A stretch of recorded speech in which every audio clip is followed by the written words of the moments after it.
Hello guys. Ito gumawa po ako ng ng kimchi na pipino, curry, cucumber. Sa Pilipino, pipino. Sa Japanese, curry. Sa English, cucumber. Yan po ang ating gagawin. Ginawa ko po yan. Medyo manghang po siya. Ito, kasi dalawang klase po ng chili paste ang inilagay ko. Yung iba, may taco siya, may itlog siya ng isda.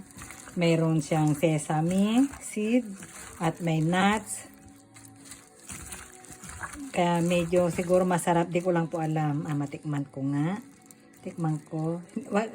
Actually, hindi pa po siya masarap kasi nga gagawa pa lang. Pero pag nag-penetrate yung lasa niya, masarap po siya. Kimchi, ang anghang. Grabe. Ang anghang. Mapapakain po kayo nito ng kanin.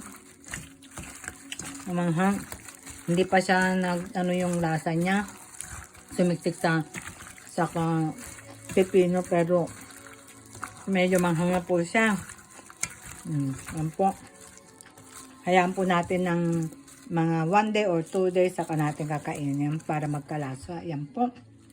Manghang po siya. Kasi pag bumili ka po, yung ganyan lang kadami, mga 400 or 300.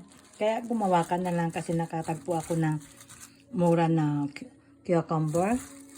Kaya gumawa pa ako ng sarili ko kasi favorite ko po ang kimchi na pipino saka cabbage, yung long cabbage, kaya yan.